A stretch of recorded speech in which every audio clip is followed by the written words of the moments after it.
Bab 30 Kabulkan keinginan mamahmu. Mobil spotnya Tristan mengerem mendadak di area parkir khusus eksekutif gedung Bratadikara Group. Tanpa membuang waktu, Tristan keluar dari mobil dengan langkah terburu-buru, mengancingkan jasnya sembari setengah berlari menuju lift khusus. Jantungnya berdegup kencang. Ia harus segera menemui Ananda dan menceritakan situasi genting yang baru saja ia sadari di jalan tadi. Begitu pintu lift berdenting di lantai 10, Tristan melangkah lebar-lebar. Netra tajamnya langsung menangkap sosok Ananda yang tengah duduk tegak, berkutat serius di depan layar komputernya. "Nanda, masuk ke ruanganku sebentar," perintah Tristan dengan nada suaranya yang cepat dan syarat akan hal yang sangat genting. Ananda mendongak, sedikit terkejut melihat raut wajah Tristan yang tampak kusut. Baru saja ia hendak berdiri, Kevin yang keluar dari arah meja kerjanya buru-buru menghampiri Tristan dengan raut wajah tak kalah panik. "Selamat pagi, Tuan Tristan. Maaf memotong, tadi Tuan Besar Surya menghubungi saya dan bertanya." "Stop, Kevin," potong Tristan cepat sembari mengangkat sebelah tangannya di udara, menghentikan kalimat asistennya seketika. "Kamu jangan ngomong apa-apa dulu. Sebaiknya kamu keluar dari sini, gantikan pekerjaan Nanda sebentar di depan. Ada hal yang jauh lebih penting dan darurat yang harus aku bicarakan berdua dengannya." Kevin yang melihat kilat kecemasan yang belum pernah ia lihat sebelumnya di mata bosnya langsung menundukkan kepala dengan patuh. "Baik, Tuan," ucapnya sigap, lalu bergegas menuju meja kerja Ananda untuk mengambil alih tugas. Di dalam ruangan kerja yang luas dan kedap suara itu, Ananda melangkah pelan mengikuti Tristan. Ia menatap heran sekaligus cemas ke arah sang kekasih. "Kamu kenapa, Tristan? Sepertinya terlihat sangat cemas dan gelisah begitu. Apakah proses penangkapan Bella tadi pagi ada kendala?" tanya Ananda penuh rasa ingin tahu. Tristan tidak langsung menjawab. Ia menuntun pergelangan tangan Ananda dengan lembut, memintanya untuk duduk di sofa kulit dekat jendela besar, lalu ia sendiri ikut menghempaskan tubuhnya tepat di samping Ananda. "Gawat, Nanda. Situasi kita benar-benar gawat sekarang," ucap Tristan parau sembari mengusap wajahnya yang mendadak tegang. "Gawat kenapa, Tristan? Tolong jangan membuatku makin takut," desak Ananda, dadanya mulai berdegup tidak karuan. "Ini soal Elvano, sayang. Gara-gara peristiwa penangkapan Bella tadi pagi yang disiarkan secara langsung oleh Andre, aku tidak bisa mengontrol emosiku di depan orang tuanya. Dan tanpa sadar, aku malah membuka mulut ke kamera kalau aku sudah memiliki seorang putra kandung sebagai darah dagingnya Bratadikara," tutur Tristan dengan nada penuh penyesalan. Dek. Seketika itu juga, pasokan udara di sekitar Ananda rasanya pas-pasan. Wanita itu tercekat, tubuhnya mendadak kaku dengan bibir yang sedikit bergetar. Ketakutan terbesar dalam hidupnya kini benar-benar terjadi, di mana identitas putra kecilnya terancam terekspos ke publik. Detik itu juga, kepingan-kepingan teka-teki aneh yang ia alami sejak menginjakkan kaki di kantor pagi ini langsung terjawab dengan gamblang.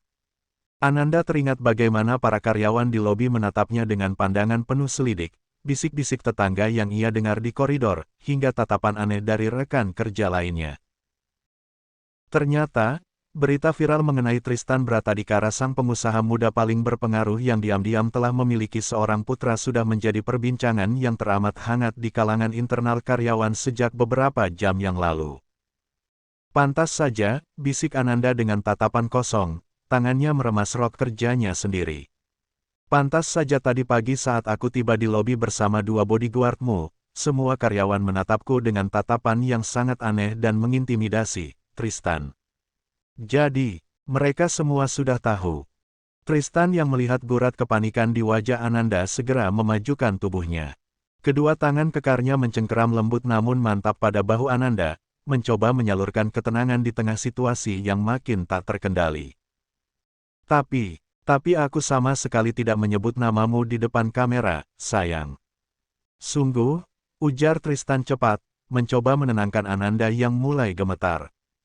"Hanya saja, publik dan media pasti tidak akan tinggal diam. Mereka akan mencari tahu siapa wanita yang sudah melahirkan pewaris Bratadikara. Dan karena posisi kau adalah sekretaris pribadiku, ditambah sikapku belakangan ini yang memang terlalu berlebihan dan protektif padamu. Itu yang memicu kecurigaan di antara para karyawan bahwa kau adalah wanita itu. Wanita yang telah melahirkan darah dagingku. Belum sempat Ananda mencerna rentetan kalimat dari Tristan, keheningan ruangan kedap suara itu pecah berkeping-keping. BRAAK. Pintu ruangan kerja Tristan didorong kasar dari luar hingga membentur dinding dengan keras. Jadi wanita ini adalah ibu dari putramu, Tristan. Wanita rendahan ini. Oh my god, kenapa bisa jadi seperti ini?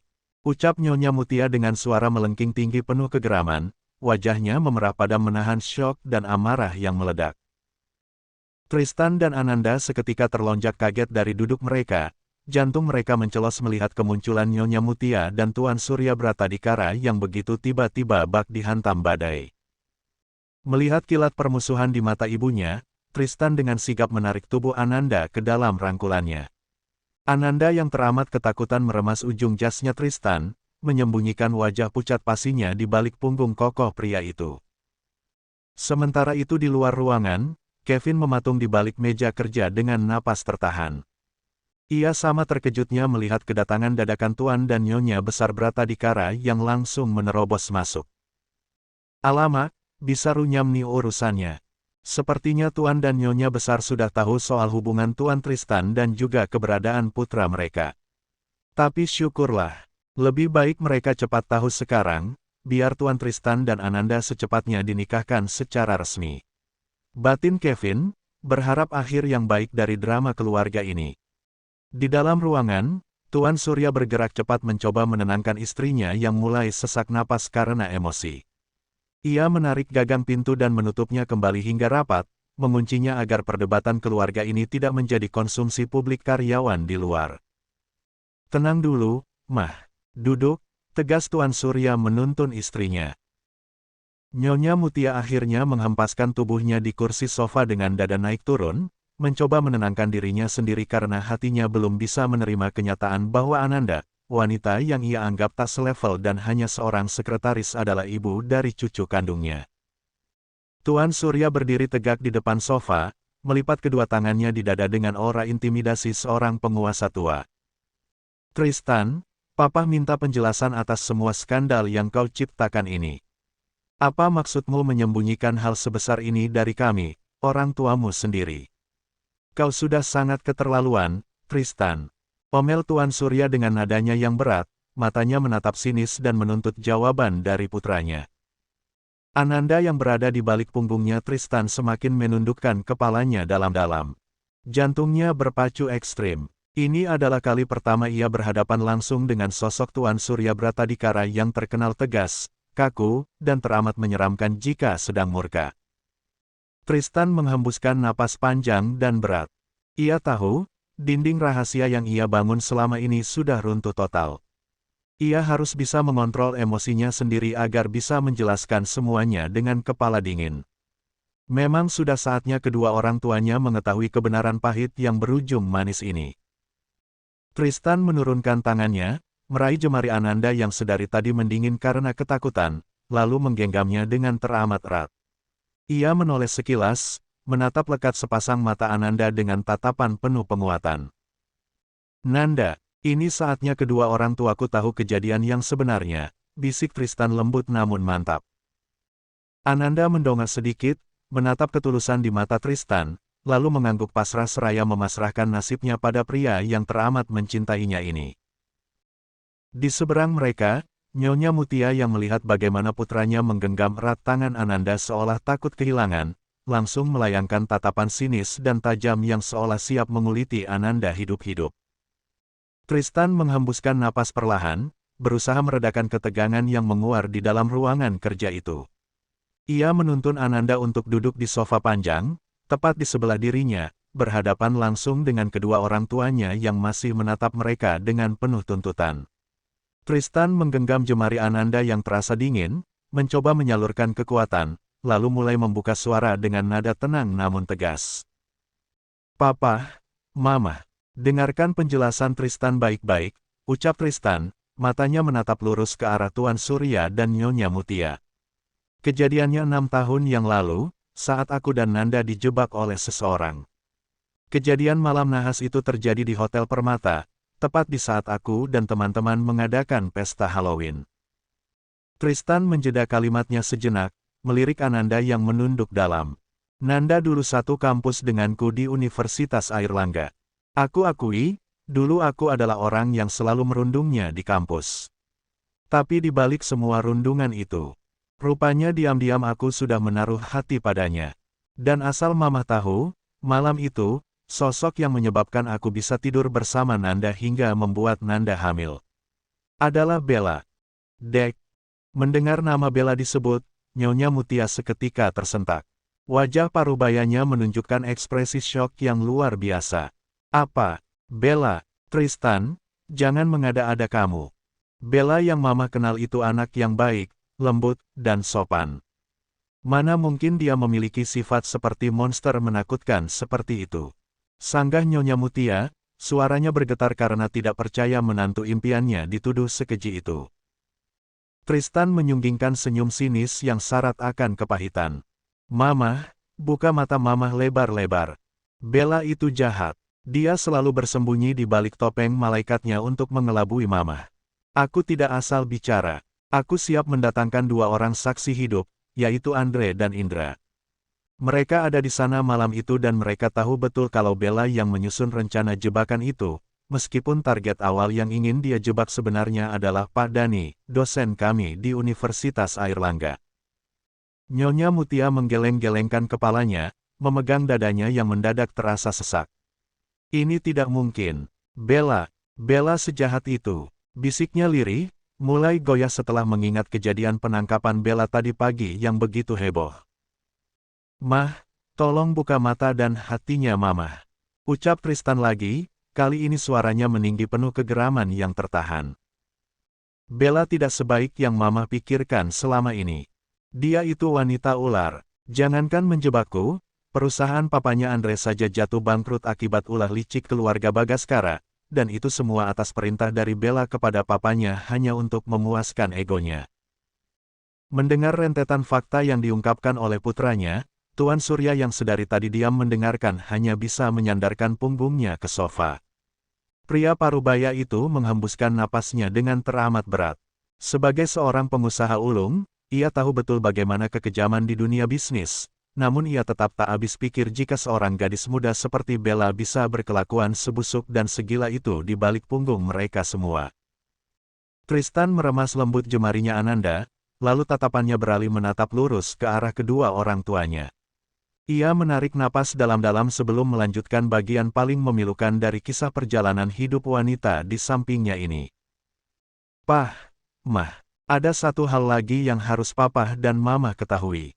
Selama ini, mungkin kalian mendengar desas-desus atau laporan bahwa Nanda kembali ke Jakarta dengan status seorang janda. Itu semua terjadi karena sebuah kesalahpahaman dan pengorbanan yang luar biasa, tutur Tristan, suaranya mendadak melunak penuh empati. Tristan melirik Ananda yang mulai berkaca-kaca. Nanda sengaja mengambil status itu mutlak demi melindungi mental Elvano. Dia tidak mau putra kami dicap sebagai anak haram yang tidak memiliki asal-usul ayah yang jelas. Karena itu, saat dia terpaksa bertransmigrasi ke Pulau Sumatera, tepatnya di kota Palembang, Nanda berjuang sendirian dalam kondisi hamil hingga akhirnya menerima ajakan menikah dari seorang pria baik di sana. Pernikahan itu murni dilakukan demi memberikan perlindungan hukum dan nama baik bagi Elvano, pewaris darah daging Bratadikara. Mendengar penuturan itu, Tuan Surya seketika terenyuh. Sebagai seorang pria dan kepala keluarga, ia bisa membayangkan betapa beratnya beban yang dipikul Ananda sendirian di tanah rantau orang demi mempertahankan janinnya. Tatapan mata Tuan Surya yang semula dingin dan kaku perlahan-lahan mulai melunak. Tristan langsung memanfaatkan momen itu.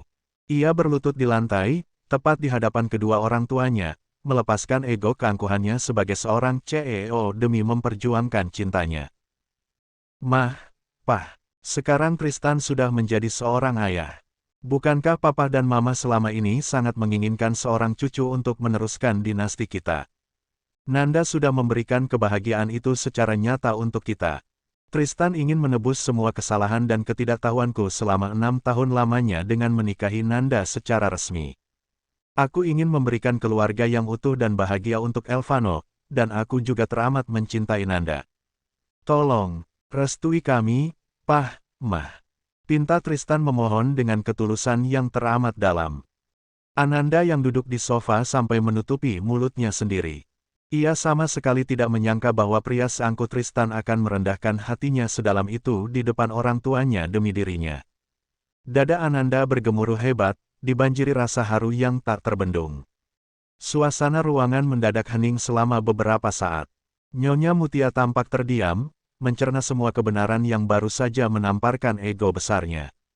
Tiba-tiba, dengan gerakan anggun namun tetap berwajah angkuh, Nyonya Mutia beranjak dari tempat duduknya dan merapikan tas jinjingnya. Bawa cucuku ke rumah utama malam ini juga. Nanti Mama dan Papa akan memberikan jawaban atas restu yang kamu minta, ucap Nyonya Mutia ketus, meski terselip nada penasaran yang tinggi dalam suaranya. Ia kemudian menoleh ke arah suaminya. Pah, ayo pulang. Mama pusing. Tuan Surya mengulas senyuman tipis, lalu bangkit dari sofa mengikuti keinginan istri tercintanya. Sebelum melangkah pergi, Tuan Surya berjalan mendekati Tristan dan menepuk bahu putranya itu dengan tegas, menyiratkan rasa bangga yang terselubung. Kabulkan keinginan mamahmu, Tristan. Papa juga sudah tidak sabar ingin bertemu langsung dan memeluk Elvano. Cucu pertamanya Papa, ucap Tuan Surya, lalu mengalihkan pandangannya pada Ananda dengan sebuah senyuman hangat yang menenangkan. Setelah itu, Tuan Surya menuntun Nyonya Mutia keluar dari ruangan kerja, meninggalkan unit lantai 10 dengan langkah tegap mereka. Begitu pintu tertutup rapat, keheningan berganti dengan helaan napas panjang penuh kelegaan. Tristan segera bangkit dan langsung merengkuh tubuh Ananda ke dalam pelukan eratnya, merayakan kemenangan kecil atas lulu berisinya hati kedua orang tua mereka hari ini. Bersambung.